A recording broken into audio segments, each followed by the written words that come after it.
ओम विकटाय नमः। ओम वेतवे नमः। ओम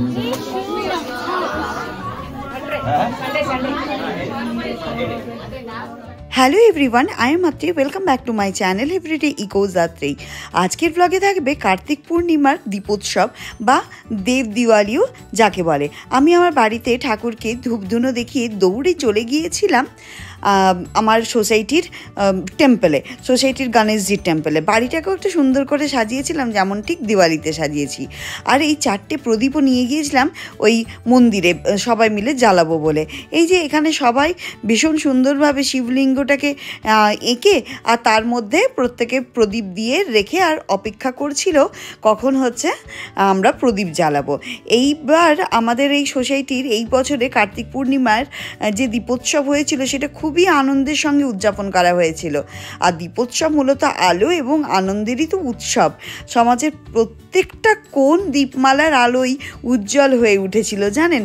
বাড়ি বাড়ি প্রত্যেকের বাড়িতেই মোটামুটি প্রদীপ জ্বালানো, ওই টুনি বাল্বগুলো, এলইডি লাইটগুলো জ্বালিয়ে রেখেছিল, রঙিন আলো লাগানো এবং ফুল দিয়ে সাজিয়ে সেটাকে সুন্দরভাবে সজ্জিত করা হয়েছিল।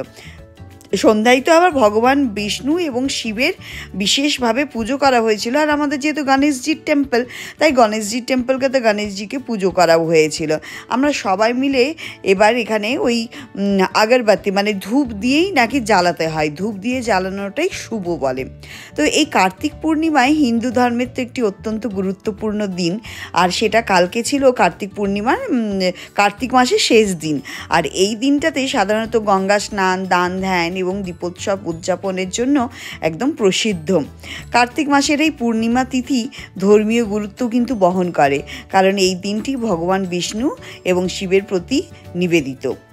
তাই আমরা সবাই মিলে ঠাকুরকে প্রার্থনা করলাম এবং গণেশজিকেও পুজো করলাম, গণেশজিকে আরতি করেছি। আর সবাই মিলে এইবার দীপোৎসবটা খুব আনন্দ করেছি।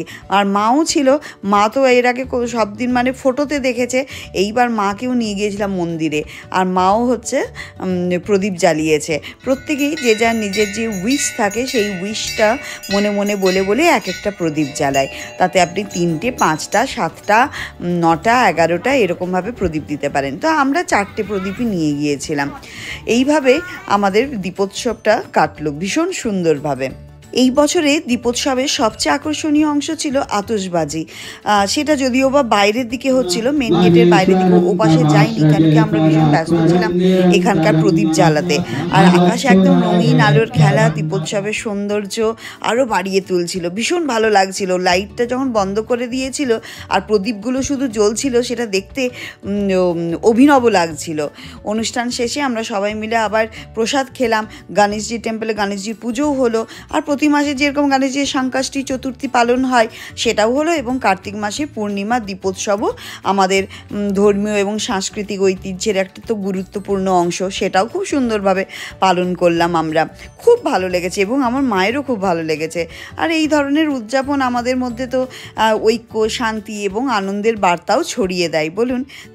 তাই কালকে আমরা সন্ধেবেলায় গণেশজির আরাধনা করেছি, বিষ্ণু ভগবানের পুজো করেছি এবং শিব ভগবানের পুজো করেছি, এবং তাদের আশীর্বাদে আমরা যাতে জীবনে সুখ এবং সমৃদ্ধি আমাদের জীবনে আসে তার জন্য প্রার্থনা করেছি, এবং সকলে যাতে ভালো থাকতে পারে, সুস্থ থাকতে পারে সেটাও ঠাকুরকে জানিয়েছি।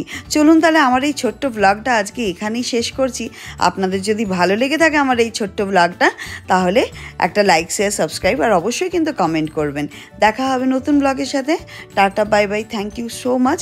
আর সবাইকে দেবোৎসব বা কার্তিক পূর্ণিমার অনেক অনেক শুভেচ্ছা জানিয়ে এই ব্লগটা আমি এখানেই শেষ করলাম। তবে আমার মা সবথেকে বেশি খুশি হয়েছিল কালকে এই ধরনের সেলিব্রেশন দেখে। মা সচরাচর এটা আমার ফেসবুক বা অন্যান্য সোশ্যাল মিডিয়াতে প্রতি বছর দেখে, এবছর মা বাবা থাকাকালীন দেখতে পেয়েছে, সেটা খুব ভালো লেগেছে।